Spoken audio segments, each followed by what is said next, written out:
상대가 이행을 하지 않습니다. 이행을 하지 않으면 이때 가서 판결문을 들고 가가지고 강제로 두들겨 패거나 장기를 갖다가 팔아버린다. 이런 건 그래서 계약이 깨지고 싸움이 나는 건 원하지 않은 거니까 원하지 않은 건 국가가 해결하는 거야. 원하는 건 상황을 당하지 않도록 열심히 공부해서 주택관리사 자격을 취득해서 관리소장님으로 활동을 하시는 훌륭한 분들이 되셨으면 좋겠습니다. 안녕하십니까. 올린 에듀를 통해서 우리 선생님들 이렇게 만나고 그 다음에 민법을 갖다 이렇게 진행을 하는 이 시간이 굉장히 즐겁습니다. 공부를 갖다가 하시는 시간도 굉장히 즐거우셔야 될 텐데요. 공부가 어떻게 많이 즐거움을 주시는지 강사로서 굉장히 궁금합니다.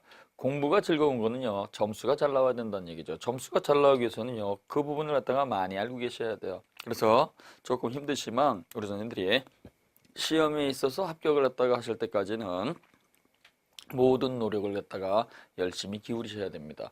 아시잖아요. 대한민국에서는요, 국가가 일일이 국민을 갖다가 보호해 줄 수 없다는 걸 갖다가 알고 계시기 때문에 내가 스스로 공부를 갖다가 열심히 해서 그 목표를 갖다가 달성을 하셔야 돼요. 과정을 열심히 하시면 결과를 갖다가 얻을 수가 있는데요. 과정이 이게 열심히 되지 않으면 그 결과를 갖다 얻는 게 굉장히 어려워집니다. 내년에 또 하지 이런 생각하시면 안 돼요. 자, 오늘은요, 파이팅을 하시면서 교과서 어디를 보시느냐. 교재 189쪽에 보시면 법률행위의 요건이라고 하는 게 있어요. 법률행위의 요건하고 법률 요건은 다른 겁니다. 법률 요건은 법률 효과를 발생시키는 원인이기 때문에 법률 요건은 법률 행위하고 법 규정이라고 하는 것이 있었죠. 그러나 법률 행위의 요건이라고 하는 것은요, 일반적 성립 요건, 그 다음에요, 일반적 유효 요건, 또 특별 성립 요건, 특별 유효 요건, 이렇게 성립 요건과 유효 요건으로 구성이 되는 것이 법률 행위의 요건이라는 걸 기억을 하셔야 돼요. 자, 그래서 법률 행위가 존재하고 효력을 발생하기 위해서는요, 일단 공통적으로 가지고 있어야 될 게 있어요. 자, 그래서 일반적 성립 요건이라고 하는 게 있습니다. 일반적 성립 요건은요, 법률 행위가 존재하기 위해서 공통적으로 가지고 있는 것들이죠. 그 다음에요, 이건 말고 법률 행위가 존재하기 위해서 특별히 존재해야 되는 절차 같은 것들이 있어요. 이걸 갖다 우리는 특별 성립 요건 이렇게 부릅니다. 자, 그래서 여기서 말하는 성립이라고 하는 것은요, 법률행위의 존재를 말하는 거죠. 일단 1차적으로 법률행위가 존재해야지만 그것이 유효이다, 무효이다 떠들 수 있기 때문에 성립하게 되면은요, 그 다음 2단계로서 일반적 유효 요건을 가지고 있어야 돼요. 일반적 유효 요건이라고 하는 건요, 일반적 효력 요건이죠. 공통 요건입니다. 또 이건 말고 그때그때 법률행위마다 특별히 필요한 게 있죠. 이걸 갖다가 우리는 특별 유효 요건 이렇게 불러요. 특별 유효 요건. 자, 그래서 일반적 성립 요건은요, 유효 주장자가 입증을 한다. 그래서 성립 요건은 그 증명을 누가 하느냐? 증명 책임은요, 유효 주장자가 성립 요건의 존재를 증명을 하는 거예요. 그 다음에 유효 요건 또는 효력 요건이죠. 요 증명 책임은요, 무효를 갖다가 주장하는 자가 무효 주장자가 효력 요건의 부존재를 증명하는 거예요. 효력이 발생하게 되면은요, 의무자는요, 자기가 의무를 이행을 해야 되기 때문에 불리하잖아요. 그래서 효력을 부정하는 자가 효력 요건이 없음을 증명한다는 거 꼭 기억을 하시고, 이걸 갖다가 우리는 가수 이름을 따서 성률이 이렇게 기억하는 게 좋다고 그랬습니다. 그래서 성립 요건은 유효 주장자가 증명하는 것이다 이렇게 하시면 되는 거예요. 자, 그러면 우리가 매매계약이라고 하는 것도 있고 살인청부계약이라고 하는 것도 있고 그 다음에 반사회질서 첩계약이라고 하는 것들도 있어요. 그래서 첩계약도 법률행위고 그 다음에 살인청부계약도 법률행위고 그 다음에 매매계약도 법률행위죠. 그러면 우리가 매매계약이라고 하는 것은요, 이러한 것들은 존재하기 위해서는 반드시 뭐가 있어야 되느냐? 첩계약도 역시 무엇이 존재해야 되느냐? 일반적 성립 요건으로서 반드시 존재하는 것은요, 당사자라고 하는 것이 존재해야 되고 그 다음에요, 당사자가 주고받은 의사표시의 내용, 목적이 존재해야 되고 그 다음에요, 의사표시라고 볼 만한 것이 존재해야 돼요. 자, 그래서 당사자, 목적, 의사표시, 당, 목, 의 세 가지가 존재해야 됩니다. 그러면 이것이 존재했다고 해서 무조건 법률행위가 성립하는 것은 아니죠. 그때그때 특별 성립 요건으로서 특별 성립 요건은 각종 절차를 말한다 그랬어요. 각종 절차.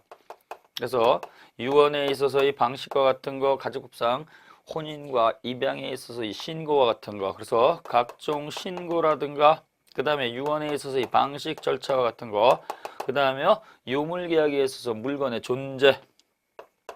우리가 이 요물계약이라고 하는 게 있는데요. 요물계약은요 일정한 절차라든가 물건이 존재하는 것들이죠. 그래서 요물계약에 있어서 그 물건의 존재와 같은 거, 이러한 것들이 바로 특별 성립 요건입니다. 그러면 당사자 목적 의사표시가 있거나 절차를 갖췄다고 해가지고 바로 효력이 발생하는 것은 아니죠. 당사자는 존재하고 나면 그 다음에 갖추고 있어야 될 게, 당사자 갑과 을은 뭘 가지고 있어야 돼요? 능력을 가지고 있어야 돼요. 능력. 이때의 능력은요 권리 능력 살아 있어야 되고, 그 다음에요 제정신 의사 능력을 가지고 있어야 되고, 그 다음에 단독으로 할 수 있는 행위 능력을 가지고 있을 때 당사자는 통과가 되는 겁니다. 그래서 갑과 을이 권리 능력자로서 제정신 상태에서 혼자서 저질러서 유효가 되면 갑과 을은 통과가 되는 것이고, 그 다음에 목적이죠. 목적은 내용이라고 그랬습니다. 내용은 권리와 의무를 말하는 거예요. 당사자가 주고받은 의사표시의 내용, 권리와 의무는요 확가적사를 가지고 있어야 돼요. 확정지을 수 있고 실현 가능하고 강행 규정을 위반하지 않아서 적법해야 되고, 그 다음에 사회적 타당성, 도덕적 가치를 위반하지 않아야 되는 거죠. 이러한 확정성, 가능성, 적법성, 사회적 타당성, 확정성과 가능성과 적법성과 사회적 타당성은요 네 가지를 전부 다 가지고 있어야 돼요. 전부 다 가지고 있어야 되고, 이것 가운데 하나라도 빠지게 되면 절대적 무효라고 그랬습니다. 절대적 무효. 그 다음에요 당사자가 주고받은 의사표시가 있죠.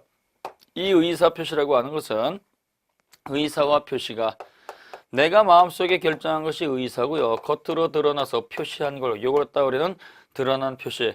요건 일치해야 되겠죠. 그래서 당사자가 마음속에 결정한 것하고 겉으로 드러내서 표시한 것이 일치해야 된다. 또 이러한 것들은요 의사를 결정하는 과정에 강박이라든가 사기를 갖다 당하지 않아야 되기 때문에 의사 결정 과정에 하자가 없어야 돼요. 그래서 의사 표시가 일치하고 하자가 없을 것. 그래서 불일치하게 되면 비진임 표시, 통정의 표시, 착오의 문제가 발생하게 되고요. 하자가 있게 되면 사기 강박을 이루 취소할 수 있는 법률행위가 돼버리죠.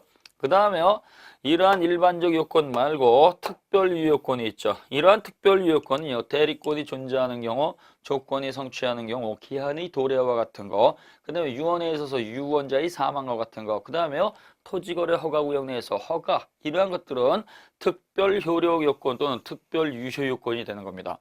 이게 전년도 시험 문제 나왔기 때문에 우리가 일반적 성립 요건하고 특별 성립 요건하고, 그 다음에 일반적 효력 요건하고, 그 다음에 일반적 그렇죠. 특별 효력 요건, 이렇게 우리가 정리를 잘 하셔야 됩니다. 교과서에 잘 나와 있으니까 이거 100% 정리 잘 하셔야 됩니다. 자, 그래서 성립 요건은 유효 주장자가 입증을 했고, 그 다음에 효력 요건은 무효 주장자가 효력 요건의 부존재를 증명한다 그랬습니다. 자, 그 다음에 190쪽에 보시면 법률행위 요건 설명드린 것 쭉 보시면 되고요. 그 밑에 보시면 농지법상 농지 취득 자격 증명원은 농지 취득의 원인이 되는 법률행위 효력 요건이 아니다. 단순히 그 법률행위가 있었다는 사실을 갖다가 증명하는 것에 불과한 거기 때문에 효력 요건이 아니라는 거 꼭 기억을 하셔야 돼요.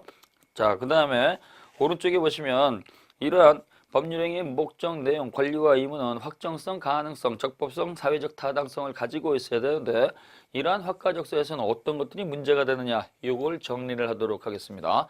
우리가요 당사자 갑과 을이라고 하는 것은요 이미 권리 능력에서 다 공부를 했던 거예요. 자연인과 법인에서 전부 다 공부를 했던 것이고, 갑과 을 당사자가요 의사 표시를 다 주고받았을 때 갑과 을은 권리 능력이 있어야 되고 의사 능력이 있어야 되고 행위 능력이 있어야 된다, 이렇게 정리하시고, 권리 능력과 의사 능력이 없을 때에는 절대적 무효가 되지만 행위 능력이 없는 제한 능력자의 법률행위는 무효의 문제가 아니고 불리했을 때 취소할 수 있으니까 취소할 수 있는 법률행위가 되는 겁니다.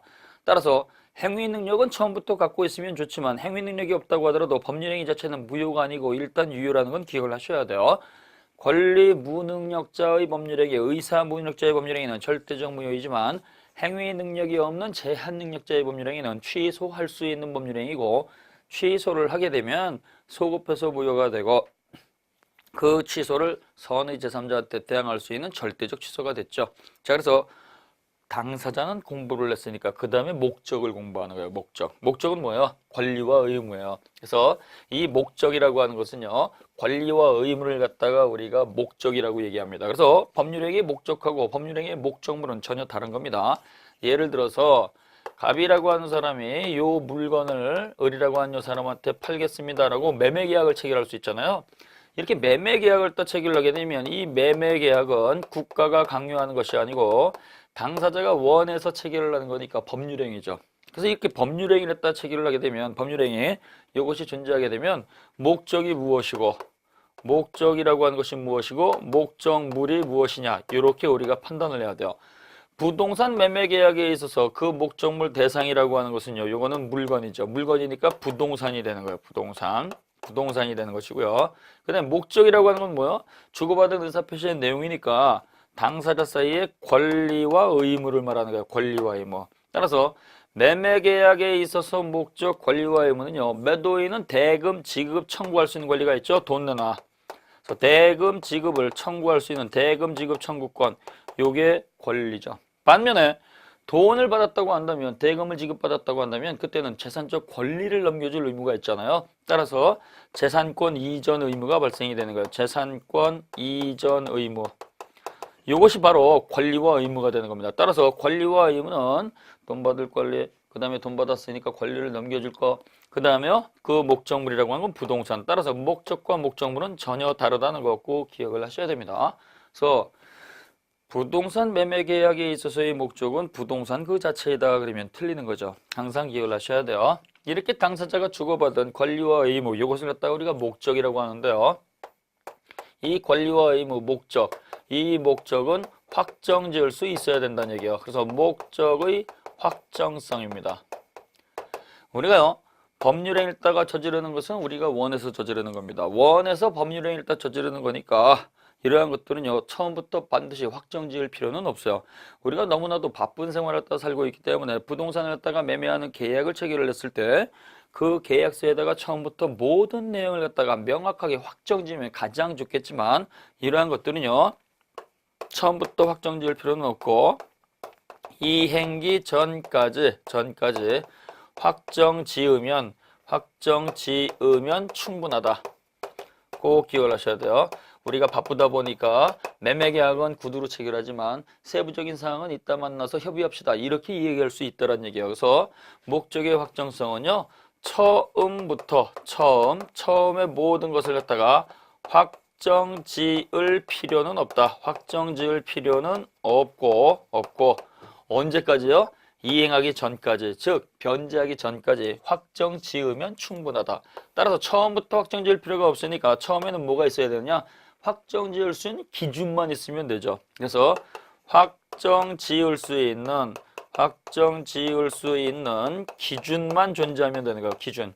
따라서 처음부터 모든 것을 갖다가 확정 지을 필요는 없고 이행하기 전까지 확정 지을 수 있는 기준만 있으면 충분한 것이다. 따라서 매매 계약에 있어서 우리가 사고 파는 매매 계약이 있죠. 요 매매 계약에 있어서는요. 처음부터 매매 대금을 갖다가 확정 지을 필요도 없고 그 다음에요. 매매의 목적물을 확정 지을 필요도 없습니다. 따라서 매매 대금이라든가 매매 목적물은요. 나중에 그 권리를 갖다가 이전하기 전까지 확정 지을 수 있는 기준만 있으면 되기 때문에 매매 계약에 있어서 매매 대금과 그 다음에요. 매매 목적물을 처음부터 확정 짓지 않으면 절대적 무효이다. 그러면 안 돼요. 그러나 이행기까지는 충분히 권리와 의무를 갖다가 확정 지을 수 있어야 되는데요. 이행기가 되어도 권리와 의무를 갖다가 확정 짓지 못하게 되면 그때는 절대적 무효가 된다는 거 꼭 기억해 놓으시고 요 판례 굉장히 중요한 겁니다. 매매 계약에 있어서 매매 대금과 매매 목적물은 처음부터 반드시 확정 지을 필요는 없다. 이거 꼭 기억해 놓으세요.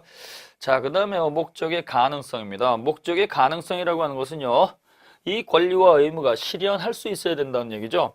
당사자가 법률행위를 갖다가 저질렀을 때 그 법률행위의 내용을 갖다가 처음부터 실현하지 못하게 되면 이걸 우리가 원시적 불능 그랬어요. 자, 그래서 목적의 가능성인데 이 목적의 가능성은 민법 총칙뿐만 아니라 채권에도 굉장히 중요하기 때문에 이건 여기서 잘 정리하셔야 됩니다. 목적의 실현 가능성입니다. 자, 할 수 있으면 가능한 것이고요. 하지 못하게 되면 불가능이라는 말을 쓰잖아요. 그러면 이때 가능이라든가 불가능이라든가 이걸 갖다가 우리는 어떻게 판단할 것이냐라고 하는 거죠. 가능과 불가능의 판단 기준입니다. 이러한 판단 기준은요. 전문적 기준을 쓰지 않습니다. 그래서 전문적 기준을 갖다가 쓰는 게 아니고 요거는요 사회 구성원들의 공통된 생각에 의해서 판단하는 거예요. 그래서 사회적 통념에 따른다.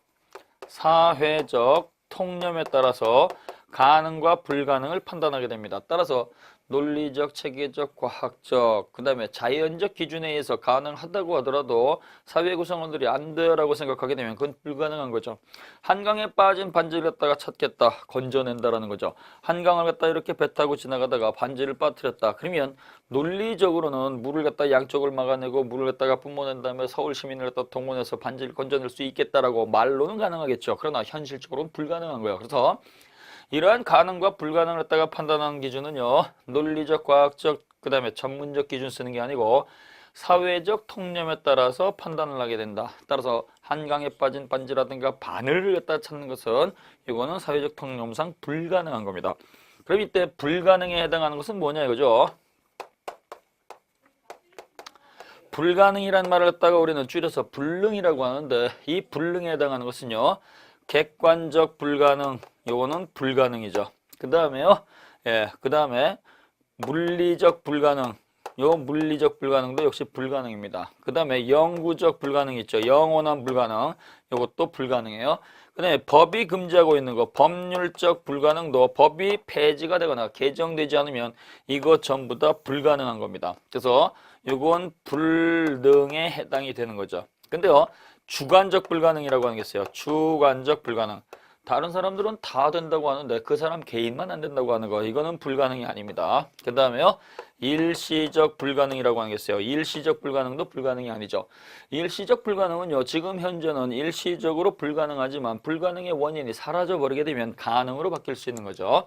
자, 해서 가능과 불가능의 판단 기준과 불가능에 해당하는 것이 어떠한 것이냐 정확하게 정리해 놓으시고요. 그럼 이때 불가능한 법률행위가 존재하게 되면 그 불가능한 법률행위에 대해서는 어떠한 효과를 발생할 것이냐, 불능에 대한 법적 효과죠. 그래서 우리가 불가능을 줄여서 불능이라고 하는데 이 불능에 대한 법적 효과는요 둘로 나눕니다. 원시적 불능이라고 하는 게 있고 후발적 불능이라고 하는 게 있어요. 원시적 불능이고 후발적 불능이라고 하는 게 있는데 원시적 불능이라고 하는 건요 법률행위 성립 이전서부터 불가능한 거죠. 쉽게 매매계약 체결 이전서부터 그 목적 물건 자체가 멸실이 돼서 존재하지 않는 것들을 말하는 겁니다. 자, 그래서 원시적 불능은 법률행위 성립 이전부터입니다. 당사자가 법률행위를 했다가 저질렀을 때 그 법률행위가 존재하기 이전서부터, 성립 이전서부터, 쉽게 매매계약 체결하기 이전서부터 이렇게 생각하시면 돼요. 그 다음에 후발적 불능이라고 하는 게 있습니다. 후발적 불능은요 법률행위 성립되고 나서 법률행위를 진행하는 과정 중에 잘못되는 거예요. 그래서 법률행위 성립 이후부터입니다. 성립 이후. 따라서 법률행위가 성립되기 전에 잘못된 것하고 성립되고 나서 진행하는 과정에서 잘못된 거, 이렇게 둘로 나눌 수가 있는데요. 이러한 원시적 불능이라고 하는 건 다시 우리가 둘로 나눕니다. 원시적 전부 불능이라고 하는 게 있어요. 원시적 전부 불능. 그 다음에요 원시적 일부 불능이라고 하는 게 있죠. 원시적 전부 불능은요 법률행위 성립 이전서부터 전부가 잘못된 거예요. 부동산 집을 팔겠습니다 라고 부동산, 그래서 건물 매매 계약을 딱 체결을 했는데요. 그 계약을 딱 체결하기 전에 원인물을 화제해가지고 그 집이 전부 다 홀랑 다 타버렸다. 그러면 완전히 타버린 집을 갖다가 매매하는 것은 불가능하잖아요. 따라서 그러한 것들을 갖다가 매매하게 되면 처음부터 무효가 되는 겁니다. 그럼 이때 처음부터 무효가 된다고 하면 당사자로서에서는 아무런 법적 책임이 없느냐? 그렇지 않습니다. 그 물건의 상태도 알지도 못하고 팔겠다고 하는 매도인은요 그 매수인, 믿고 거래한 매수인한테는 책임을 져야 되죠. 그래서 원시적 전부 불능일 때 문제가 되는 것은요 계약 체결상의 과실 책임이 문제가 되는 거예요. 계약 체결상의 잘못에 대한 책임이죠. 그래서 계약 체결상의 과실 책임이 문제가 되고, 이때 매도인은 상대방 매수인이 믿은 데 대해서 신뢰 이익을 배상을 해줘야 돼요. 처음부터 그 건물 자체가 멸실이 돼서 홀랑 타버렸는데 매수인한테 그걸 팔겠습니다라고 하게 되면 선의 무과실인 매수인은요 매도인에 대해서 내가 믿고 진행한 거 손해 물어내 신뢰이익 배상을 청구할 수가 있습니다. 따라서 계약 체결상의 과실 책임을 이유로 해서 신뢰이익 배상을 청구할 수 있다. 믿고 진행한 거니까 대출받은 이자라든가 그 다음에 집을 팔아버렸을 때 다시 이사해야 되는 임대차 비용이라든가 이사 비용이라든가 이러한 믿고 진행한 신뢰이익을 배상을 했다가 청구할 수가 있고, 이러한 신뢰이익 배상은 당연히 돈으로 물어내주는 금전손해배상이죠. 금전손해배상이라고 한다면 이때는요 이행이익을 초과할 수가 없는 게 원칙입니다. 그래서 이행이익을 초과하지 못한다. 쉽게 매매대금을 갖다가 초과하지 못한다 이렇게 생각하시면 되는 거고요. 그러면 이때 물어내, 나는 너를 믿고 계약을 했어 라고 상대방이 청구하기 위해서는요 상대방은 선의이고 무과실해야 된다는 거 같이 기억하시면 됩니다. 그래서 원시적 전부불능은요 법률행위 성립 이전에 전체가 잘못된 거니까 무효의 문제, 무효로서 계약 체결상의 잘못에 대한 과실 책임, 이때는 이행이익을 초과하지 않는 범위 내에서 상대방, 선의 무과실인 상대방이 믿고 진행해서 발생한 신뢰이익을 물어줘야 된다. 그 다음에 일부불능입니다.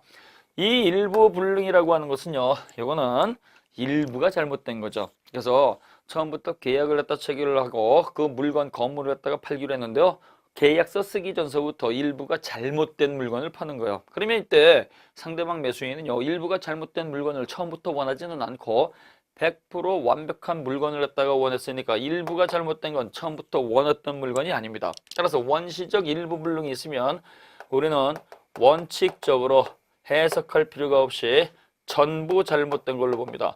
우리 선생님들이 집을 갖다가 산다 그러면 처음부터 일부 잘못된 집을 갖다가 원하십니까? 아니면 처음부터 100% 완벽한 집을 원하십니까? 처음부터 우리는요 100% 완벽한 물건을 원했기 때문에 우리가 원하는 법률행위는 처음부터 100% 완벽한 법률행위를 원하는 거예요. 일부가 잘못된 것은 내가 원했던 것이 아니기 때문에 원칙은 전부불능으로서 무효입니다. 전부불능으로서 무효. 따라서 예외적으로 나머지가 유효가 됩니다. 예외적으로 나머지 부분을 갖다가 유효를 하기 위해서는요 요건을 갖춰야 돼요. 나머지만 가지고도 계약을 진행하겠다는 당사자의 가정적 의사가 있어야 되고, 그 잘못된 부분을 갖다가 분리해서 떼어버릴 수 있어야 되겠죠. 따라서 그 잘못된 일부가 잘못된 부분을 떼어버려서 처리해야 되기 때문에 가분적, 무효가 가분적, 그래서 불가능한 부분이 떼어낼 수 있는 분리 가능해야 되고, 그 다음에 두 번째 나머지만 가지고도 법률행위를 일단 진행하고자 하는 당사자의 원하는 의사가 있어야 되겠죠. 이 원하는 의사는요 계약서에 들어간 것은 아닙니다. 처음부터 일부가 잘못돼도 좋습니다라고 계약서에다가 특약을 넣는 이상한 사람은 존재하지 않습니다. 따라서 나머지만 가지고도 법률에 있다가 진행하고자 하는 가정적 의사가 존재했을 때 이때에만 예외적으로 나머지가 유효가 되는 거예요. 이때 예외적으로 나머지가 유효가 됐다 그러면 일부가 잘못된 것을 갖다가 팔아먹었으니까 매도인은 매수인에 대해서 하자 담보 책임을 지게 되는 겁니다. 그래서 매도인은 제가 일부 잘못된 걸 갖다가 팔았으니까 책임을 지겠습니다라고 하는 이때 매수인에게 그 물건에 대한 하자 담보 책임을 지는 거야. 하자 담보 책임. 따라서 계약을 진행했다고 하더라도 일부가 잘못됐으니까 선의 무과실인 매수인은 매도인에게 당연히 손해배상을 청구할 수 있습니다. 여기 보시는 것처럼 원시적 전부불능도 무효의 문제가 되고 원시적 일부불능도 원칙적으로 무효가 되기 때문에 원시적 불능은 무효로 인정한다는 걸 기억하셔야 돼요. 무효. 그래서 원시적 불능. 법률행위 성립 이전서부터, 즉 쉽게 계약서를 갖다가 쓰기 이전서부터 불가능이 있게 되면 그때는요 전부 불능이든 일부 불능이든 무효로 출발한다는 거 꼭 기억을 하셔야 됩니다. 근데 후발적 불능이라고 하는 게 있어요. 이 후발적 불능이라고 하는 건요 법률행위 성립 이후에 잘못된 거죠. 그래서 진행하는 과정에 잘못된 거예요. 따라서 법률행위 성립 이후에 불가능으로 바뀌었으니까 성립 당시에는 가능했다라는 얘기죠. 당사자가 법률행위에다가 체결을 했을 때 성립했을 때에는 이때는 실현 가능했던 겁니다. 진행하는 과정이죠. 도중에 불가능으로 바뀐 거예요. 불가능으로. 그럼 이때 처음 성립했을 때 실현 가능했으니까 이건 유효의 문제죠. 따라서 후발적 불능은 유효인 상태에서 불가능으로 만든 놈이 누구냐? 그 놈에게 책임을 묻는 거예요. 책임. 그래서 책임이 문제가 되는 것이지 요 법률행위 자체가 무효로 바뀌는 것이 아니라는 걸 꼭 기억을 하셔야 돼요. 자, 그래서 원시적 불능은 무효의 문제이지만 후발적 불능은 이것은 유효의 문제입니다. 그럼 이때 후발적 불능 진행하는 과정에서 누가 잘못했느냐? 채무자에게 귀책 사유가 있느냐? 채무자. 자, 그래서 채무자에게 귀책 사유가 있으면 어떻게 돼요? 그때는 잘못이 존재하는 거죠. 따라서 일부러 잘못했던, 그 다음에 모르고 잘못했던 고의과실 귀책 사유가 있게 되면 이때는 당사자가 원하는 계약을 스스로 깨버린 거죠. 따라서 채무 불이행이 성립합니다. 채무 불이행이 성립하게 되고, 따라서 채무 불이행을 이유로 계약을 해제하고 다음에 물어내라고 하는 손해배상을 청구할 수가 있습니다. 손해배상을 딱 청구하는데요. 이때 손해배상은 원시적 전부불능 계약체결상의 과실책임과는 달리 이행이익을 초과해서 전부 보상받을 수 있죠. 그래서 불가능으로 바뀌었으니까 그때는요, 그 본래의 급부를 청구하지 못하고 다른 걸로 받을 수 있으니까 전보배상이 가능한 겁니다. 전보배상. 자, 그래서 우리가 채무자에게 귀책 사유가 있다. 매도인이 부동산을 갖다가 팔기로 했는데요. 그 건물을 갖다가 매도인이 고의과실로 멸실시켜서 화재를 일으켰다. 그러면 그때 매도인 그 사람이 채무 불이행을 저질렀으니까 매수인은 당연히 넘겨받는 게 불가능한 거니까 계약을 해제하고 그로부터 발생한 손해배상을 갖다가 청구할 수가 있고, 이때의 손해배상은요, 이행이익을 초과해서 전보배상을 청구할 수 있습니다. 전보배상은요, 계약의 내용대로 받는 게 불가능했을 때 다른 걸로 전부 받는 걸 전보배상이란 말을 씁니다. 그 다음에요, 채무자에게 귀책 사유가 없을 때죠. 후발적 불능이 있었는데요. 채무자에게 귀책 사유가 존재하지 않았을 때. 그래서 귀책 사유가 존재하지 않는 것은요, 고의과실이 없다는 얘기죠. 고의과실, 잘못이 존재하지 않았을 때는 이때는 위험부담이 문제가 되는 거예요. 그래서 천재지변이 있어가지고 홍수가 났다. 그 다음에 지나가는 사람이 세상을 비관을 해가지고 그 물건에 대해서 제3자가 불법행위 저질러가지고 홀랑 다 태워먹었다. 이랬을 때는요, 그 갑과을 당사자는 잘못이 없는 거예요. 따라서 당사자에게 잘못이 없었을 때는 그 손해를 누가 부담할 것이냐. 그래서 우리 민법은요, 원칙적으로 매도인 채무자가 손해를 감당하는 거예요. 그래서 채무자 위험 부담주의입니다. 태풍이 불어왔다. 그럼 이때 매도인이 매수인한테 물건을 갖다 넘겨주는 게 불가능하다. 집이 다 잠겨서. 그러면 이때는요, 대금을 청구하지 못하고 손해는 매도인이 고스란히 떠안아야 된다는 얘기예요. 그래서 채무자 위험 부담으로서 채무자가 손해를 떠안는 겁니다. 그러나 예외적으로 채권자 위험 부담이 되는 경우가 있어요. 채권자 매수인이죠. 매수인이 손해를 갖다가 감당하는 것은 어떠한 경우냐? 매수인이 수령지체가 있었을 때죠. 제 날짜에 등기 가져가지 않았을 때.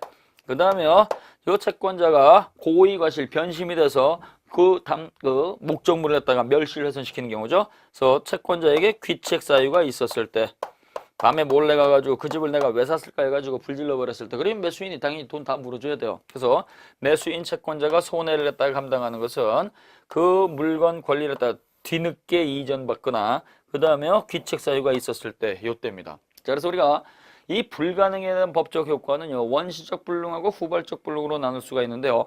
원시적 불능은 무효의 문제이다. 후발적 불능은 유효의 문제이다. 절대로 잃어버리지 마시고요. 원시적 전부 불능일 때는 무효이지만 계약 체결상의 과실 책임이 문제가 되고 실외익 배상이 문제가 된다. 그 다음에 원시적 일부 불능은 일부 무효의 법리가 적용이 되기 때문에 원칙적으로 전부 불능, 전부 무효입니다. 그러나 예외적으로 나머지 부분이 유효가 될 수가 있는데요. 이때는 가분적이고 가정적 의사가 있을 때는 예외적으로 나머지 유효. 그 다음에 후발적 불능일 때는요, 유효인 상태에서 책임을 누가 지느냐? 채무자에게 귀책 사유가 있으면 채무자에게 귀책 사유가 있으면 채무 불이행이 돼버리는 것이고, 채무 불이행이 됐으니까 이때는 계약을 해지하고 손해배상을 청구할 수가 있고, 이때는요, 손해배상의 범위는 이행이익의 한도 범위에 그치는 것이 아니고 이행이익을 초과해서 청구할 수 있다는 얘기예요. 그 다음에 우리가요, 채무자에게 귀책 사유가 없다. 이걸 갖다 우리는 위험 부담이라고 그래요. 그래서 갑과을 당사자 쌍방에게 잘못이 없다. 그럼 이때 발생한 손해는 누가 부담할 것이냐? 그래서 우리 민법은요, 원칙적으로 매도인 채무자가 위험을 부담하는 거예요. 그러나 이때 매도인 채무자 이 사람이 잘못이 없을 때 예외적으로 채권자에게 귀책 사유 있는 경우죠. 예외적으로 채권자에게 귀책 사유가 있거나 수령지체가 있을 때에는 매수인 채권자가 그 손해를 갖다가 감당을 해야 된다. 이렇게 정리하시면 됩니다. 굉장히 중요한 거니까 불능에 대한 법적 효과는 정확하게 기억을 하셔야 됩니다. 그 다음에 보시게 되면은요, 목적의 적법성이라고 하는 것이 194쪽에 나와 있습니다. 목적의 적법성, 이것도 굉장히 중요한 부분이죠. 이 적법성이라고 하는 게 있습니다. 적법성은요, 강행규정 위반 금지를 말하는 거예요. 강행규정 위반 금지. 법이 하지마 그러면 당연히 하지 말아야 되는 것이지. 법이 하지마 그랬더니 그 법을 갖다가 위반해서 저질러 놓은 것은 우리가 원칙적으로 허용되지 않는다는 얘기예요. 법은 지켜야 되잖아요. 자, 그래서 법을 지켜야 된다는 것이 바로 목적의 적법성입니다. 자, 그래서 권리와 의무는요, 법을 지켜야 된다는 얘기죠. 그래서 이 목적의 적법성. 적법성이라고 하는 것은요, 법을 지켜야 된다는 얘기예요. 그래서 이 적법성이라고 하는 것은 모든 법을 말하는 것이 아니고 강행규정이라고 하는 법을 갖다가 위반하지 말아야 된다는 거죠. 강행규정 위반 금지를 말하는 거예요. 그럼 이때 우리가 강행규정이라고 하는 게 있고 임의규정이라고 하는 게 있는데요. 강행규정이라고 하는 거, 요 강행규정이라고 하는 것은요, 정의규정이 없어요. 강행규정은 이러한 것입니다라고 하는 정의규정이 없어요. 그러나 우리는 임의규정은 요걸 갖다가 법에다가 임의규정은 이런 겁니다라고 정의규정을 두고 있어요. 민법 제105조에 보게 되면 정의규정을 따로 뒀습니다.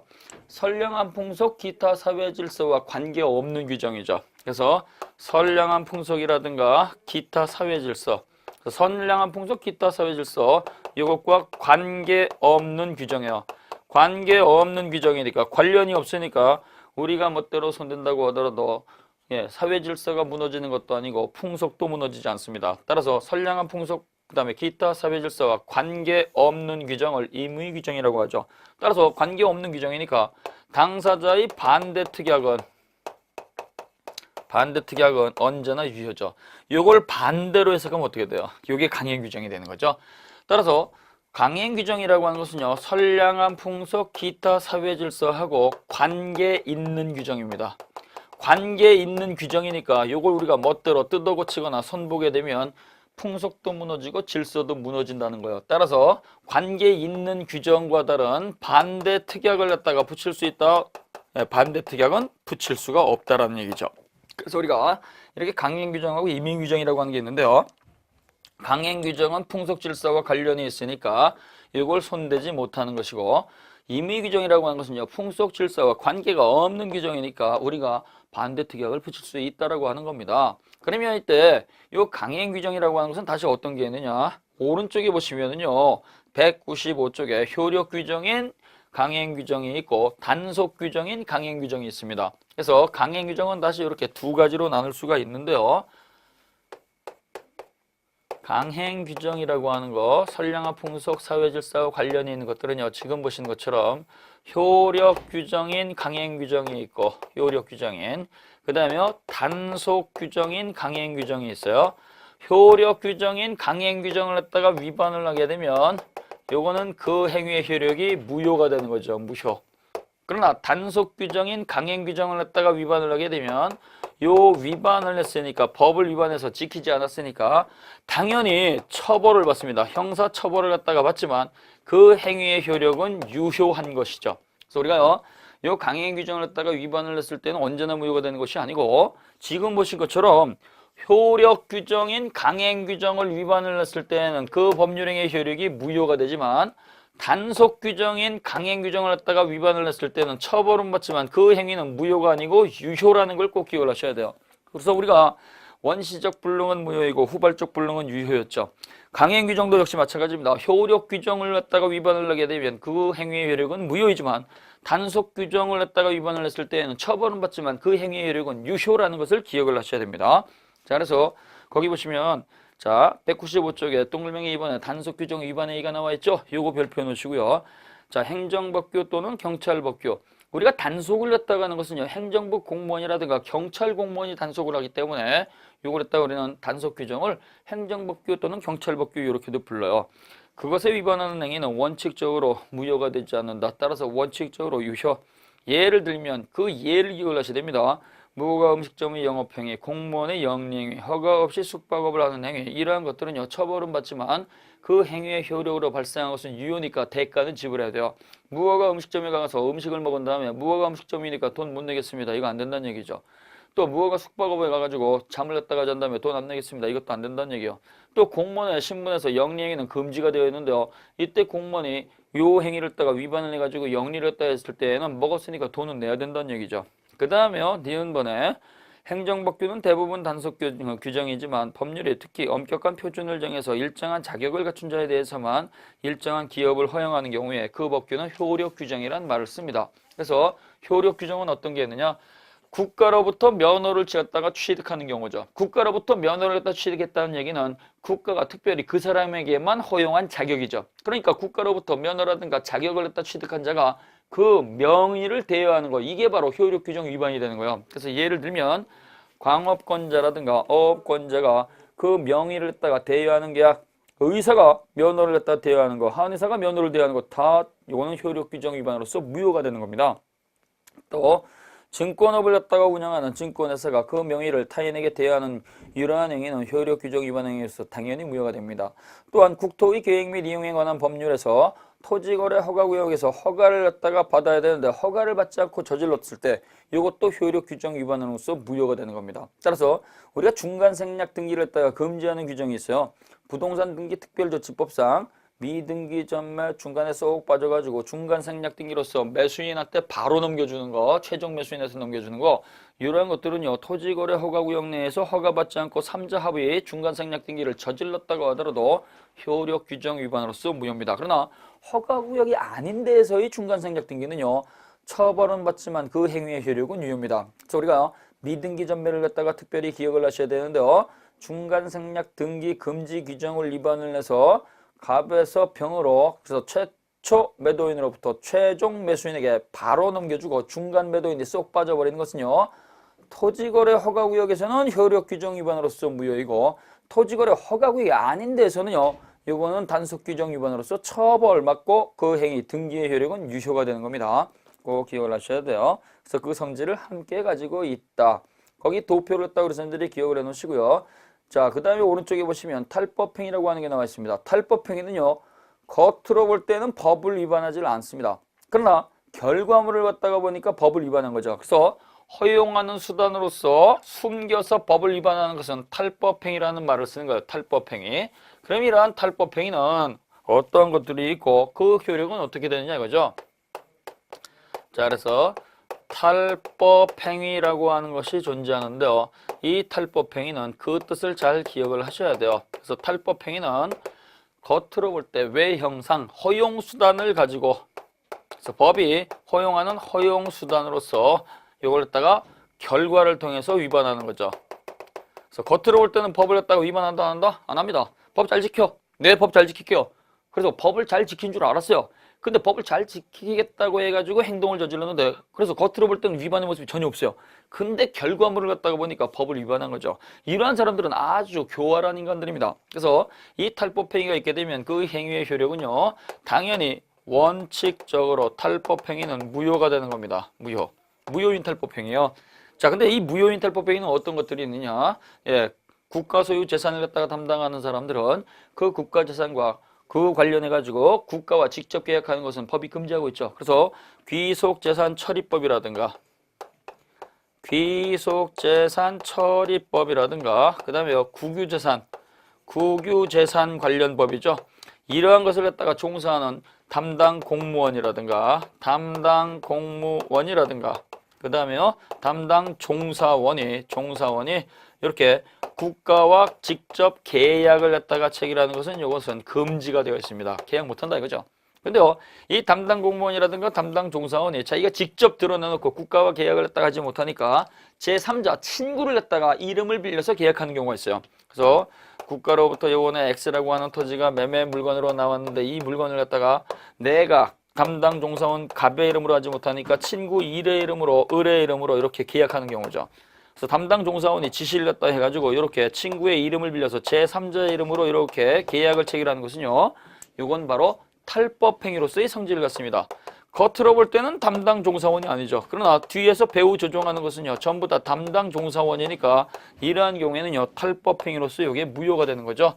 해가지고 이렇게 제3자 이름으로 X토지 등기를 갖다가 준 다음에 이것을 갖다가 병이라고 하는 선의 무과실인 제3자에게 또 팔아버렸습니다. 그럼 이때 병은 절대적 무효가 되기 때문에 소유권 취득하지 못하는 거예요. 지금 보신 것처럼 국가 소유 재산을 갖다가 담당하고 있는 담당 공무원이라든가 종사원이 제3자의 이름을 갖다가 빌려서 국가와 계약하는 것은 탈법행위로서 절대적 무효가 되는 것이고 그 사실을 모르는 선의 제3자도 소유권 주장하지 못한다. 그 다음에 공무원 연금법에 의해서 공무원 연금을 대리 수령권 주는 거, 그래서 추심 목적으로 연금 수급권을 담보로 제공하는 것도 탈법행위로서 무효가 된다는 거 같이 기억해 놓으시고요. 예외적으로 탈법행위가 유효한 것이 있습니다. 예외적으로 탈법행위라고 하더라도 유효가 되는 탈법행위는요, 동산양도담보입니다. 동산양도담보죠. 이 동산양도담보는요, 동산 소유권을 미리 넘겨주고 돈 빌려 쓰는 거죠. 따라서 동산 소유권을 갖다가 미리 넘겨주게 되면 채권자인 양도담보권자는요, 변제기일 이전에 담보동산을 팔아버릴 수 있어요. 변제기일 이전에 담보동산을 갖다가 팔아버리는 계약을 우리가 유질계약이라는 말을 쓰죠. 그래서 이 유질계약은 이건 폭리행위에 해당하기 때문에 유질계약은 지금 현재 금지하고 있습니다. 금지하고 있는데요. 이 금지 규정을 위반할 수 있는 모습이 있죠. 시계를 맡겨놨습니다. 적은 돈 주고 시계를 갖다가 맡겨놓고 돈 빌려 쓰고 있는데요. 소유권 자체를 갖다가 넘겨주는 거니까 변제기 이전에 채권자가 팔아버리게 되면 돈 조금 빌려 쓰는 채무자 입장에서는 불리한 제도가 되고 변제기 이전에 팔아버릴 수 있으니까 이 금지 규정을 갖다가 간접 실행할 수 있죠. 그러나 그렇다고 하더라도 이건 유효라고 그랬어요. 왜?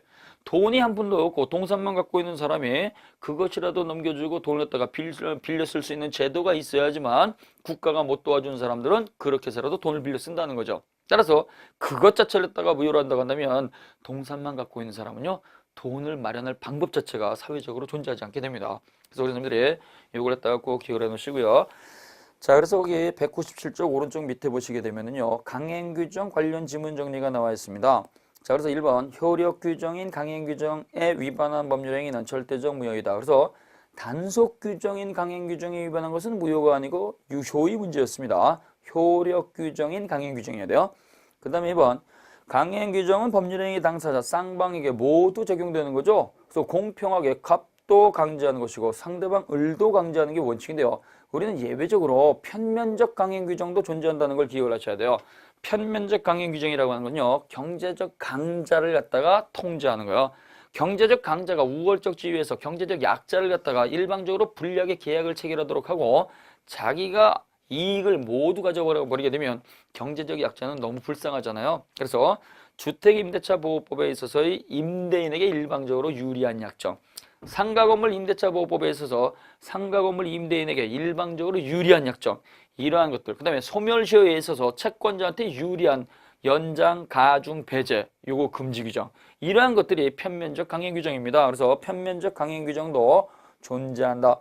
그 다음에요, 3번 민법에서 명문으로 강행 규정이라고 정하고 있는 경우도 있겠지만 해석상 강행 규정도 존재합니다. 103조 선량한 풍속 사회질서에 위반하는 행위는 무효로 한다. 이것도 해석상 강행 규정이죠. 당사자이 일방에 궁박, 경설, 무경험을 위해서 폭리를 취해서 현저한 불균형한 행위도 무효로 한다. 이것도 해석상 강행 규정입니다.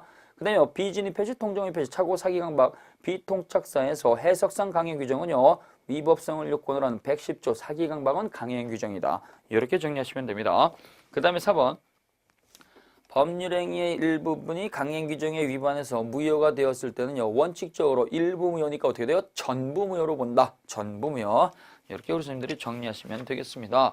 그 다음에 보시게 되면요, 198쪽에 목적의 사회적 타당성 나와 있습니다. 엄청나게 중요한 부분이죠. 이 부분은 잠깐 쉬었다가 정리하도록 하겠습니다.